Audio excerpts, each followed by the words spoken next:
Now I'm going to give you 3 main steps on getting started as an artist. I call them my 3 P's to makeup artistry.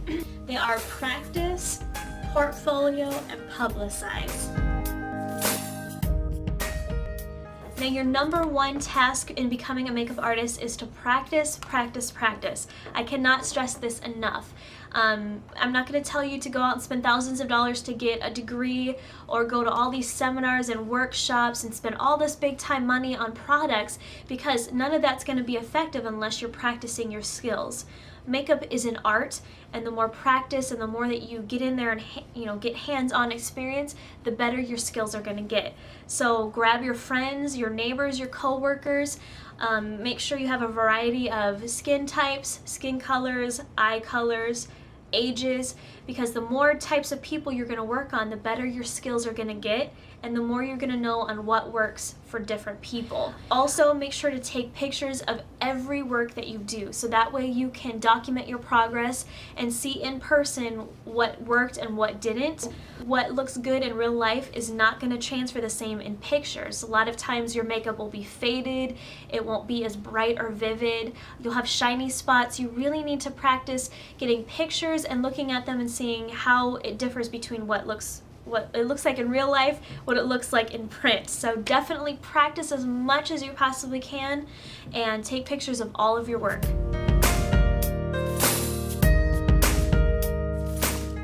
Now, after you've practiced and you feel that your skills are at the place where they should be, where you're comfortable working on several different types of people, your second step is going to be get your portfolio together. Now, a lot of makeup artists are going to disagree on exactly how your portfolio should look, if it should be print, if it should be online. So I would say to go to modelmayhem.com and check out some of the information from that. There's a ton of experienced makeup artists on there that can give you advice on what's worked for them.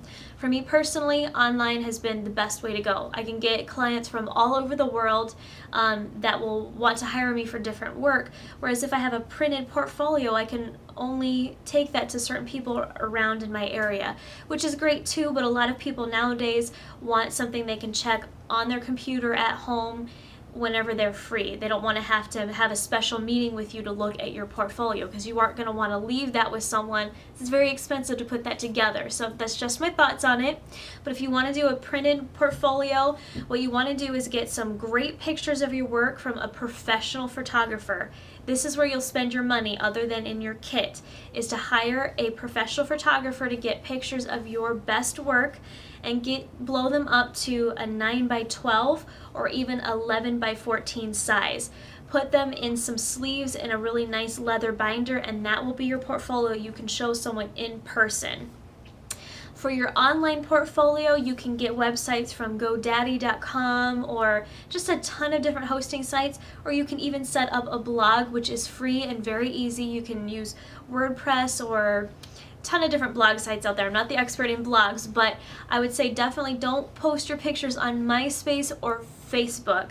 Those are social networks. Those aren't considered professional sites that you should host your pictures on. They're great for networking, but don't use it for your portfolio. So definitely get a great photographer to take some shots of your work.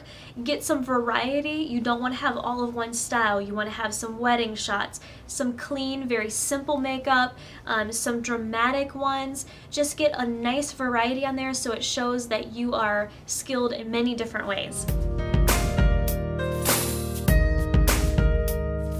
Now your third step in becoming a makeup artist is to publicize, and by that I mean just getting your name out there to anyone you can get it to. You want to start by getting professional business cards. You don't have to spend a lot of money on this, but definitely invest some time in creating some very clean and creative cards. That's going to be your first impression that someone will get when you give them your card, so make sure it looks very professional. I get mine done from vistaprint.com. It's really inexpensive, it's easy to do. You can customize it, add a picture on the back if you want, so I would check that out. Get a stack of cards, carry them with you at all times to hand out to local makeup artists at makeup counters. If they get bombarded with people, they can always recommend you to someone. Wedding planners, great for bridal work. party planners. You can even contact local high schools and colleges for prom season. Just anyone that will take your business card, the better. And the more established you are, and the more people you work on, it'll start to grow by word of mouth. So it just takes some time and patience. So don't give up in the beginning. I know it's really hard to get started, but once you get your name out there, it will kind of get better as you go along. Another great site is modelmayhem.com. I know I mentioned that before. It's a great place to network with local photographers, models, other hairstylists, just anyone in the industry looking for makeup artists for different shoots. So I would say definitely sign up for that, get an account there, and that will help you as well. So there's a lot of information I can cover with you guys. I have some great tips posted on the Makeup Geek site, so check that out. I have some bullet points, really easy to follow, that I hope will help you guys out. So check that out. If you have questions, post them here under the video. I'll do what I can to answer them. And stay tuned for part 2. And I'm also going to have some videos coming up on how to pack your train case, specifically for photo shoots, but also how to pack it for bridal work, because it's very different on what you're going to take with you. So keep watching for that. I'll have those up soon. So thanks for watching, guys. I hope you're doing really well, and I will talk to you soon. Bye.